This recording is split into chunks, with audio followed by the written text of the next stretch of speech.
Hi,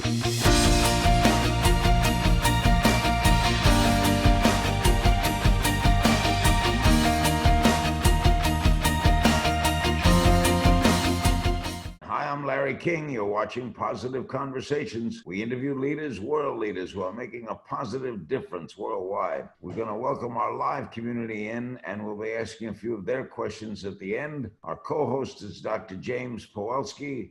Tell us about our next guest. Today, we're going to be talking with Ryan Niemiec. He is one of the world leaders in positive psychology research and application.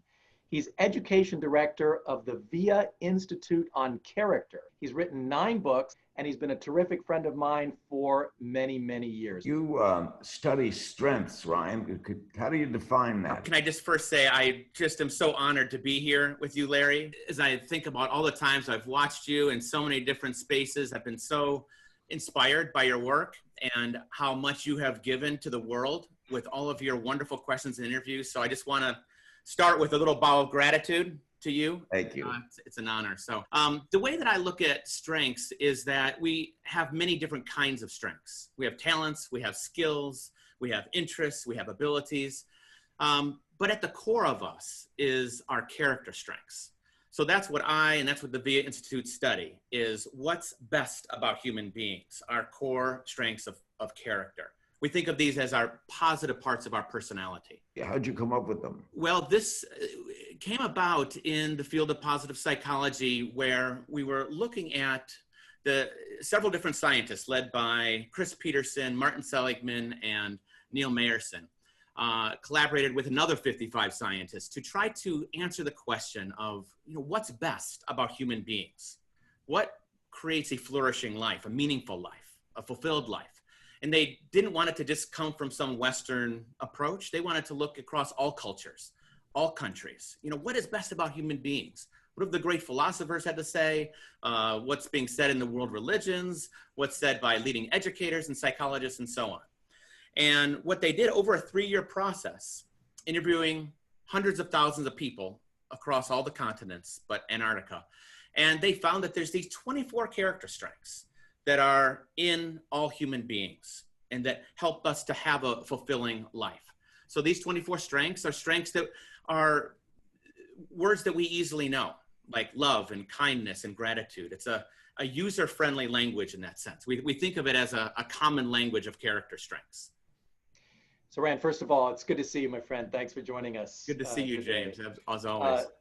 Yeah, so positive psychology is commonly called, the science of strengths, because as you mentioned, it focuses on what's best in human beings. Can you briefly explain the connection between strengths and well-being? Sure. I like to think of these character strengths as having 2 huge pathways for us as human beings to improve ourselves and to make our way through our life.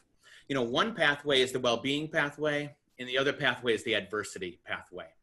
So for sure, to your question, our character strengths are linked in research study after research study with greater achievement, more positive relationships, better health, and just greater happiness. In other words, when we're using our character strengths, we get in sort of a state of flow and we're just happier, we're more ourselves. But then there's this other side as well, where character strengths, of course, are what we need to turn to for when we face stress, when we face adversity. I mean, how else are we going to get through difficult times without turning to our best possible qualities, our hope, our perseverance, our teamwork, our leadership, our spirituality, our creativity, our curiosity, and so on. So Larry, at this point, we have a little surprise for you. I have to confess, we've gone behind your back to ask people who are close to you in your life about your strengths. Now, it's one thing for people, millions of people around the world who've been watching you for decades.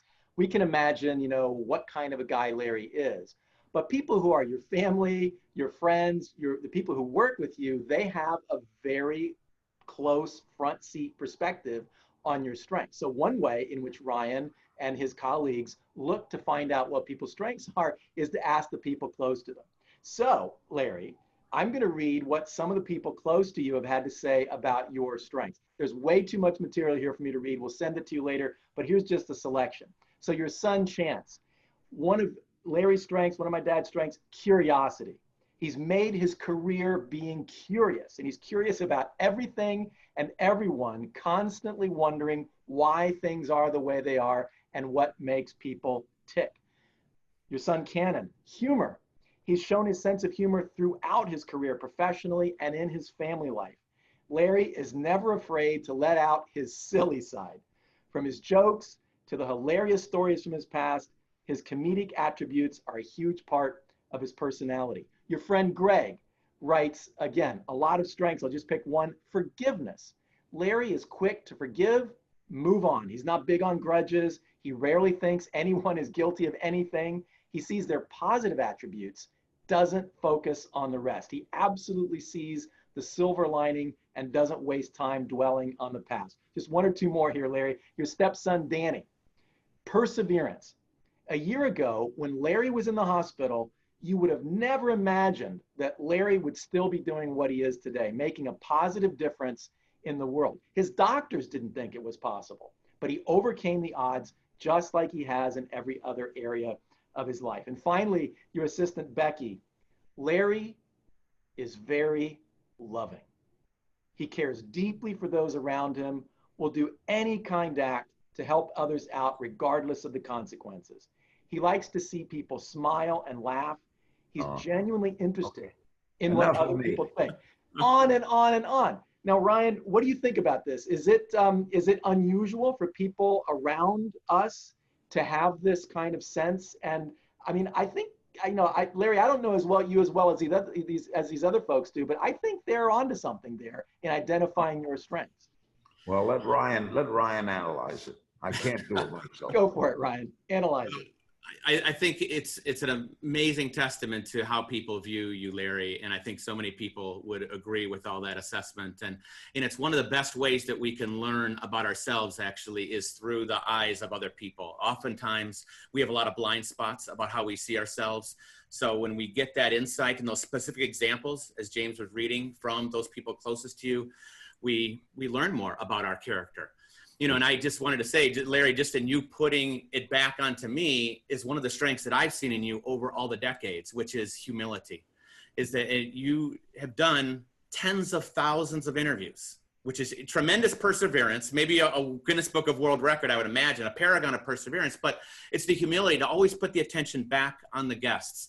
Your curiosity is there, but always wanting to hear from them rather than putting yourself out there. So. Are there certain strengths that are most important to our happiness, Ryan? Yeah, so in study after study across cultures, across people, there are some strengths that are connected more with happiness. So I'll list off 5 of them: zest, strength of hope, strength of gratitude, love, and curiosity. So in these studies, it's showing that if we can tap into these strengths, if we can express them more in our life, that could be linked with greater happiness. They could even cause happiness for people. That's one pathway to happiness with strengths. Then the other pathway is to turn to your very best qualities. So as you look at your rank order of 1 to 24 strengths, as you look at this list here of 24 strengths, what are the strengths that come up highest for you as a person? We could ask ourselves or ask somebody else. Those are called our signature strengths, those strengths that are highest for us. And if we can use those more in our life, whatever they are, then that's also linked in study after study after study with greater happiness. So we have a couple pathways there for greater happiness. Is the opposite weakness? And do we study weakness? Yeah, so weaknesses is something that is always important to bring attention to. And the field of positive psychology really tries not to shy away from that, even though the focus is on promoting what's best. I'll say that it's very easy to ignore our strengths. In fact, it's easier to ignore our strengths than to ignore our weaknesses. That, as human beings, we have a deficit-based mindset, a negative-based mindset, and we immediately turn to the negative or to the inconsistency or to the problems. I mean, there's a lot of good in doing that. And we are very quick to set aside our strengths or to not pay as much attention to them.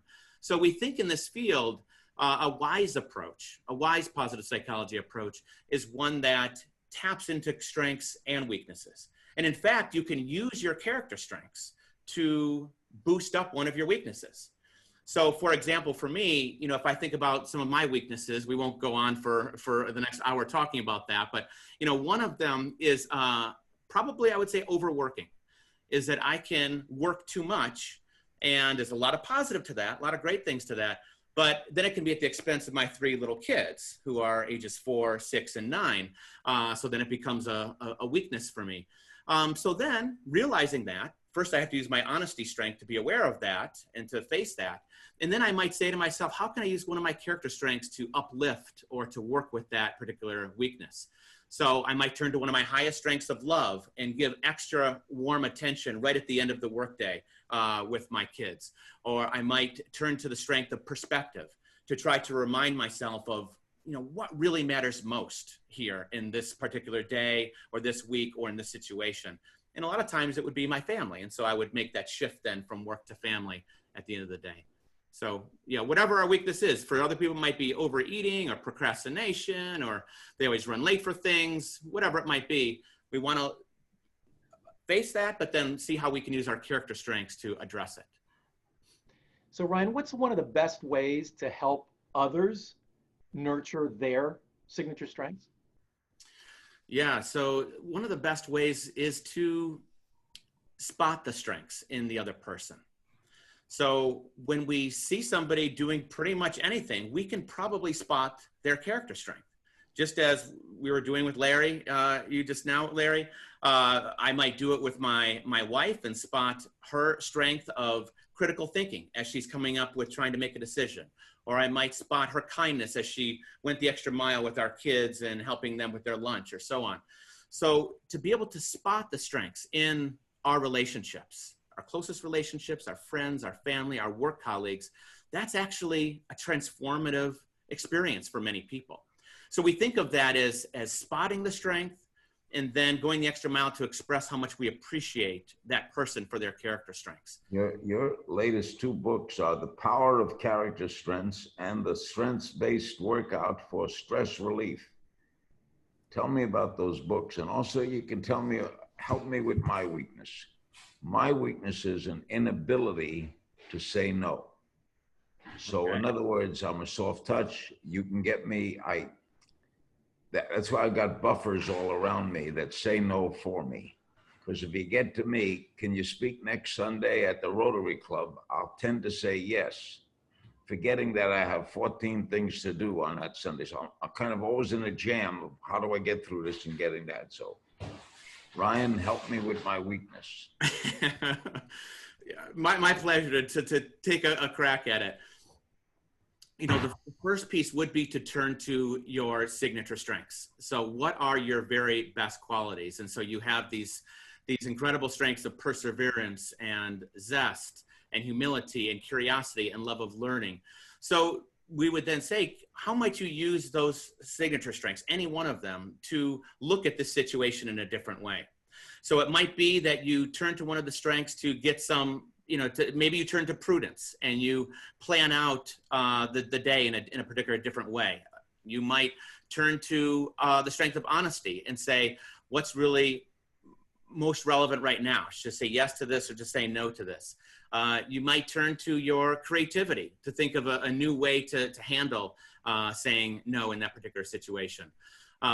So we would, there wouldn't be one particular recipe where it would just be do this. It would be about the individual exploring what's going to work best for them. We have a couple of questions from our audience. Laura asks, what surprises you most via character strengths?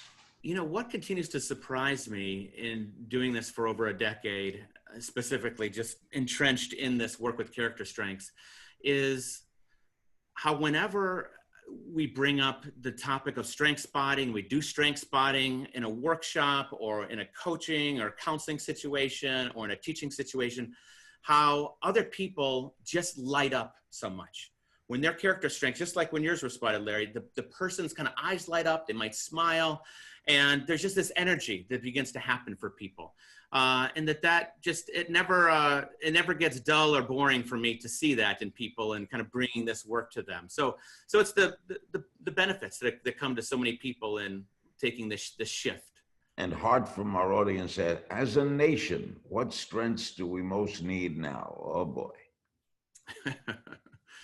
Well, at this time, it's been amazing to me to see collective use of character strengths, especially when there was a lot of physical distancing and everyone was kind of following by those principles and other principles in the last several months. And we've seen, maybe for one of the first times, at least in my lifetime, collective prudence. You know, we're being cautious and planful. Collective self-regulation, being a little bit more disciplined in life. People are using their humor more on social media, so kind of a collective humor. So we, I think, for many months, brought forth strengths quite strongly. And so many individuals and families were doing the same in their personal life, you know, just trying to get by, having to kind of pull themselves up to push through with their perseverance and in their bravery to face the challenges. So I wouldn't name one strength that we need most. I would say any of these 24 would be possible. You've been a great guest. Thanks for the kind words too, Ryan. I really appreciate it. You're very welcome, Larry. I've got to go say yes to somebody.